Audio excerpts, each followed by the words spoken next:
Fellow Kenyans, Professor Mwachofi back here again. This is an attempt to look back at June 24th, 2024. What happened? As we approach that date, I want us to not only to remember, but to ask ourselves important questions. What happened in June 2024 when young Kenyans rose up against the finance bill? Were they merely rioters, as some people wanted us to believe, or were they citizens of a republic trying to be heard by an institution or institutions that had never had stopped listening? When young people entered parliament, what exactly did that moment reveal? Did it reveal indiscipline, or did it reveal a deeper crisis that many citizens no longer felt represented by those who claimed to represent them? And when the response included fear, intimidation, and reports of abduction, what kind of message did we send to our country? We need to ask the question, can a republic survive when citizens fear very seriously the government that is supposed to be serving them?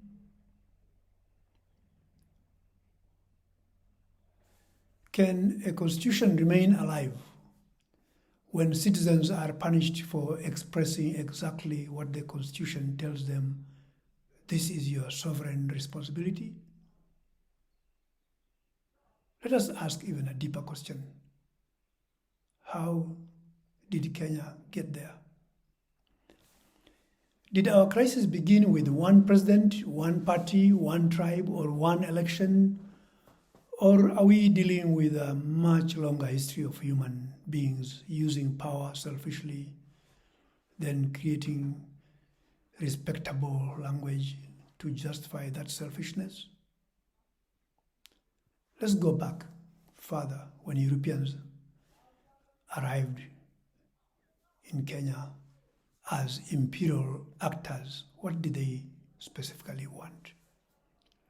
Did they come merely to civilize, as they claimed, or did they come to control land, control the people, control the labor, tax them, trade, and control the political authority?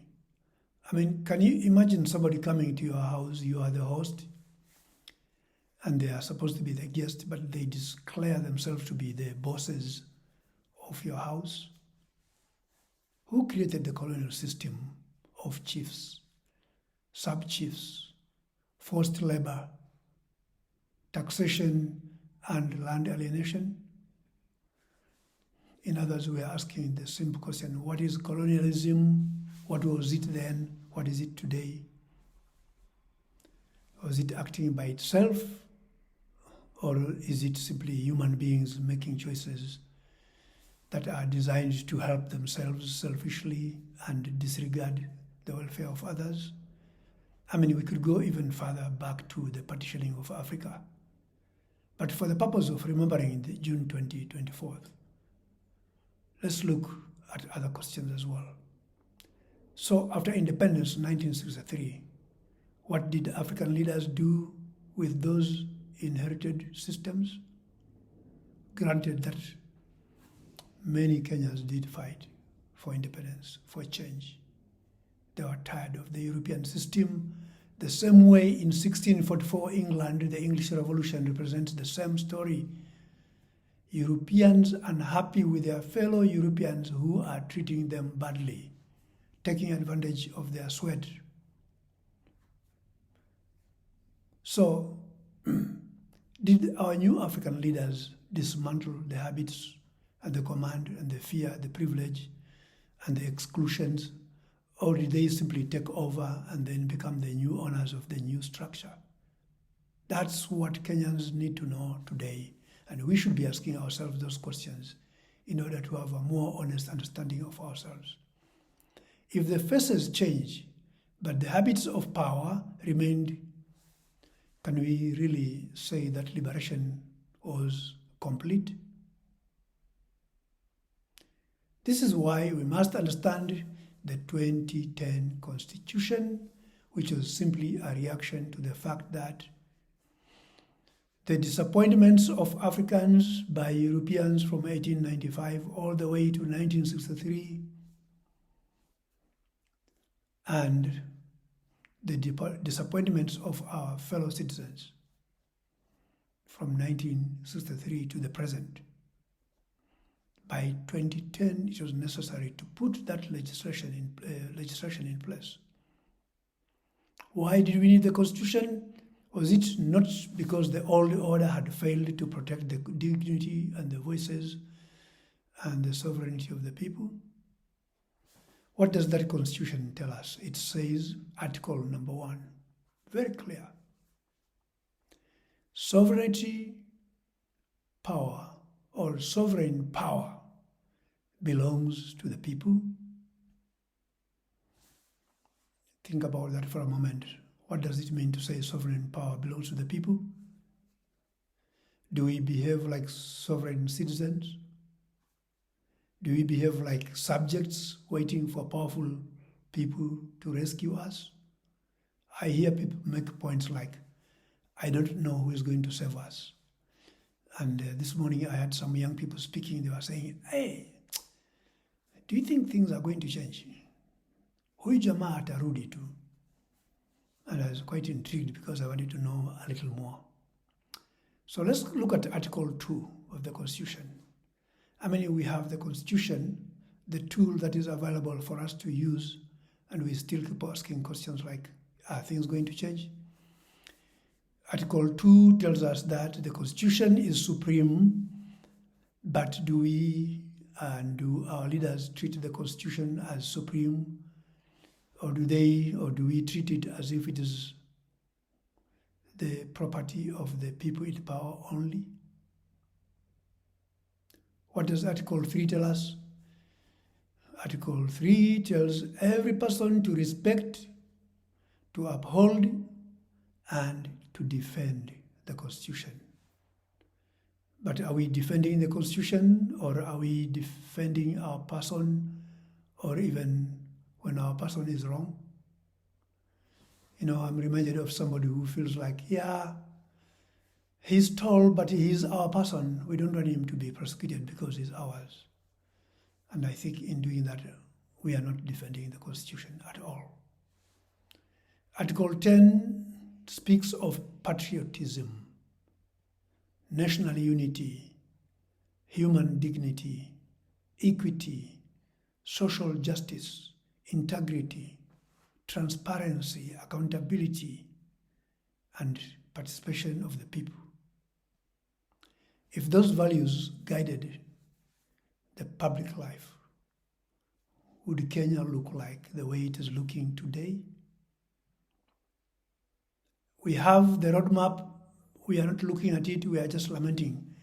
Are we going to get there? Are we going to get there? And we have the map in our hands. Let us also ask other questions. What is a republic? Why do we refer to this as the Republic of Kenya? What is a republic? Does Kenya belong to one president, or one family, or one party, one ethnic community? Or does Kenya belong to the public, to the citizens of Kenya? If Kenya is a republic, then what is public office? Is it private trophy? Is it a football to be captured by one political party or one political team? Is it an eating entity, an opportunity for people to just eat?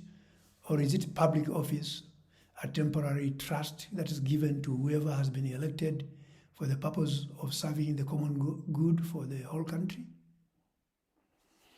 It's called a republic because it is a public office and whoever occupies it is sitting there in trust and expected to discharge every duty for the purpose of helping the entire nation. So when politicians say, we want power, as we hear often these days, what are they saying really? Do they mean power to serve? Or do they mean they want power to reward friends, punish opponents, distribute privilege, and have more wealth for themselves? Is that the whole idea of we want power? I see a lot of cartoons these days. We want power, we want power. And when citizens think mainly as members of ethnic camps, we are Luos, we are Kambas, we are Taitas, we are Kikuyus, we are the Kalenjin, we are Mijikenda. What are we really asking? Do they ask, is justice being done, or do they ask, is our community eating? When citizens think as members of a republic, the question changes. We begin to ask, is the public being served? Is this constitutional? Is this truthful? Is this just or unjust? Is this good for Kenya? You no longer think about our people, because our people should mean the whole nation. Kenyans. Let's replace our people with Kenyans. That is why ethnic political thinking, it weakens the republic. It does not weaken Kenya because culture is bad. No. Our languages, our histories, our communities are part of our dignity. So to talk about being a Kenyan does not stop you from being a Mtaita or a Mkikuyu. It simply means that you have a broader view of understanding the importance of unity. So it does weaken Kenya very much when political actors are constantly making us think of ethnic identity. They want to divide us. They want to defend the wrongdoing in the same way that Europeans divided Kenyans into different tribes, rewarded others so that there can be dislike for each other. So we want to be accountable, to account for resources, and we think in those terms purely as Kenyan citizens. So as June 24th approaches, what should we now remember? Should we simply remember only the pain, or should we also remember the possibility? People are so giving up. They are like, this is not going to change. Should we wait for one heroic leader to save Kenya, or should each citizen ask, what broom must I bring up in order to clean this national house? You know, I have read some sharing that people are doing like, you know, we are now even in worse situation because the opposition is divided. And I'm asking, are you looking forward for the opposition to help you as a citizen? Do you depend on what the opposition does, or does it depend on what you as an individual is doing? Some will sweep the house. When you are having a broom, everybody needs to sweep. Some will sweep by speaking, others by writing, others by voting, and some by teaching, like I'm doing now, I'm sweeping, some by organizing, some by refreshing every citizen to think afresh about what needs to be done. And when you refuse to bribe or to be bribed, you are sweeping. And when you are refusing ethnic hatred, and you are participating in any form that you find useful in the process of refusing to be tribal. When you refuse to forward manipulative messages that some people are sending, making fun of other tribes, and when you are telling the truth, you are sweeping. The question is not only who will save Kenya. That question, who will save Kenya, is so misleading because Kenya is just a country. We should be talking about how shall we save ourselves? The question is, what is my responsibility as a citizen of this republic? Kenya does not belong to one president. It doesn't belong to one party. It doesn't belong to one ethnic community. It does not. It belongs to the whole, all the people of Kenya. Once we understand that, we'll stop thinking about ethnicity. So let us ask ourselves honestly, are we ready to behave like citizens of the republic? One Kenya, one nation, one people, where we no longer keep on asking who is going to save us, but we are ready to say we want to save ourselves. We are ready. And so when we think about June the 24th, this time around, let us be as peaceful as we have always been to make sure that we remind ourselves that the enemy is not them out there. The enemy is you and I when we fail to ask what is our responsibility. Thank you, my fellow Kenyans. And if you liked this message, please share.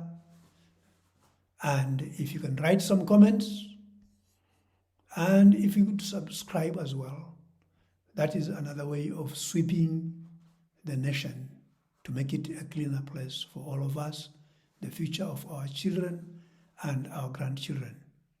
May God bless all of us Kenyans. Let us not keep on talking about saving Kenya, because Kenya will always be there, whether you and I are long gone or not. Let's pay attention to Kenyan citizens and their rights.